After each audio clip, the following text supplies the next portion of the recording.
The Cowboys' defensive line philosophy is going to get interesting this season.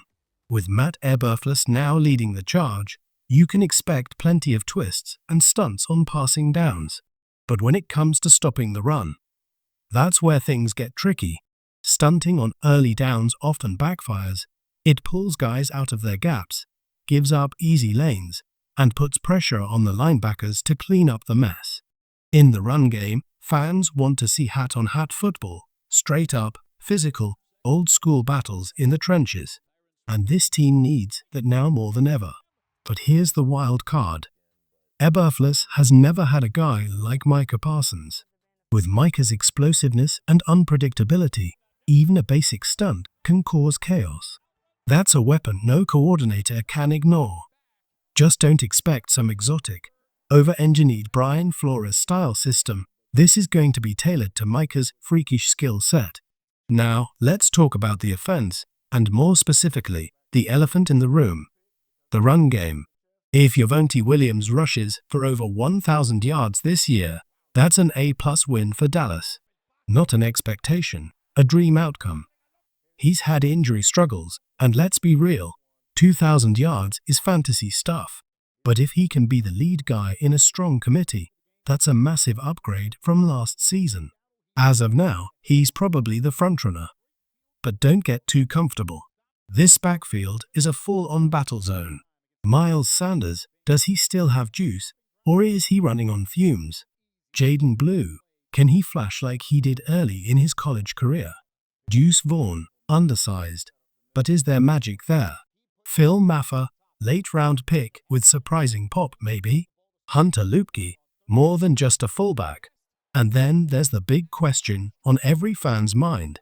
Should the Cowboys make a move for Travis Etienne? If they don't like what they see in camp by mid-August, Etienne could become a real option. But for now, it's clear. Dallas wants to evaluate what they have before spending big. Now shift to the trenches on the other side of the ball. Could Dallas trade for defensive tackle Andrew Billings? That's a name to watch. When Ben Johnson took over the Bears' offense, he made it a point to highlight how effective Chicago was with Billings on the field. That says something. If Billings becomes available, and that's a big if, he fits exactly what this Cowboys front needs. A real nose guard, proven, physical, dependable. But if he's off limits, maybe Zach Pickens is a more realistic option from the Bears' rotation. Either way, the Cowboys need to make calls and stay aggressive. This isn't a season for waiting and hoping. It's time to build something real. Let's address the rumors, the wish lists, and the reality Dallas is living in right now. First up, Shemar Stewart. Would you trade a second-round pick for him if he doesn't report to the Bengals? Sure, in theory, it's tempting. But let's not get lost in fantasy. The Cowboys aren't spending a second-rounder on another edge rusher.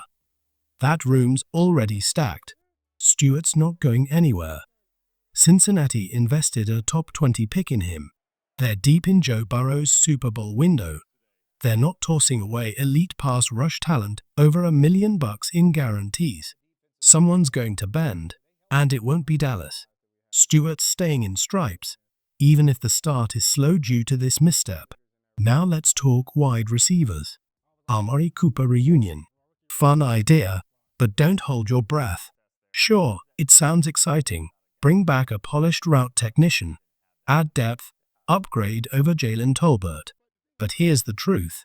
Tolbert outplayed Cooper last season, whether fans want to admit it or not. And let's be real, Amari wants volume. With CeeDee Lamb and George Pickens dominating targets, there just isn't enough football to go around. Unless injury hits, Cooper's not walking through that door. It's not just about talent, it's about role, and he won't get what he's looking for in Dallas. Fan question. Which free agent do you want the Cowboys to sign? Drop your pick in the comments below. Let's see who Cowboys Nation is dreaming about right now. Now to the secondary. What's going on with Kane Carson?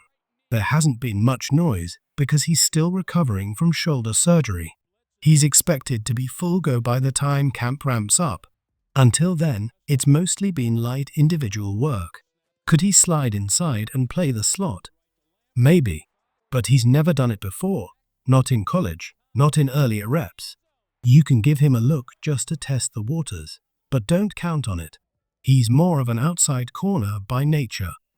Still, being CB5 or CB6, that kind of position flexibility can go a long way. It's just unproven. Last big question today. What's the deal with Sione Fomalosi Jr.? Could the Cowboys take a flyer on him? Maybe. But there's a massive caveat. His neck injury is a serious red flag, and teams across the league are cautious. He's scheduled for a medical recheck soon, and that'll determine everything. This wouldn't be a long-term investment, just a one-year prove-it deal if he passes medically. But if he doesn't, that's it. The Cowboys aren't going to gamble on a neck issue without clearance. It's just too risky, no matter how talented the guy is. Let's get real. This Cowboys team is running out of excuses. It's a critical year, and questions are piling up across the roster. Starting with the cornerback situation. If you're asking, Mike Hilton or Stephon Gilmore? The answer depends on what you're looking for. Want a battle-tested outside lockdown guy? That's Gilmore, no question. But if you need a gritty slot corner who can step up in run support and play with fire, Mike Hilton brings the edge. It's not about price, it's about role. If Dallas keeps Darren Bland inside, Gilmore makes perfect sense opposite him.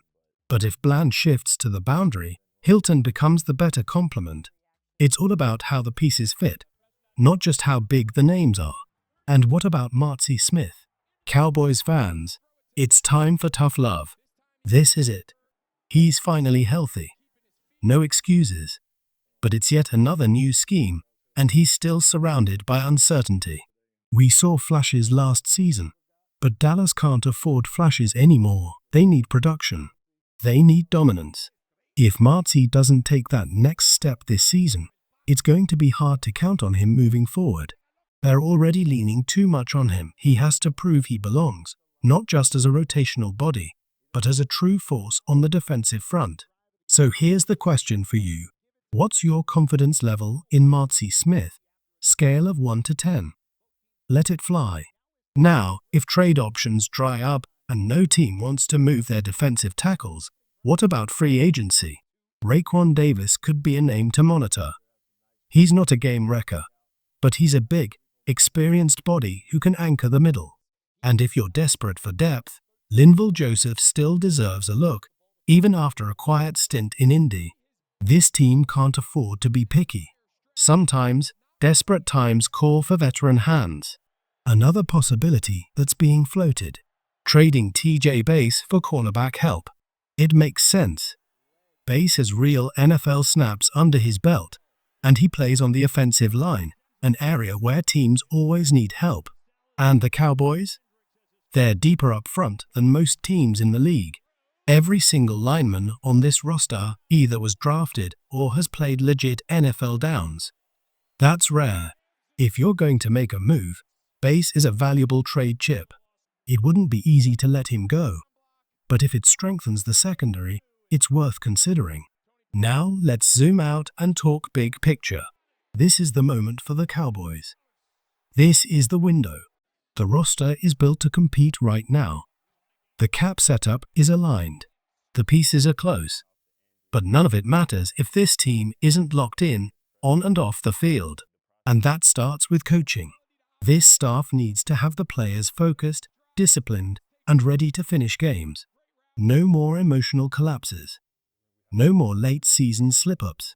The standard in Dallas has to rise, now. If they don't show growth this season, if they don't take a step forward, it's hard to believe they'll suddenly go all in next offseason. We've heard it before. This is the time. This is the chance. The Cowboys are staring down a fork in the road. They either rise up and fight for something real, or fade into another year of wasted potential.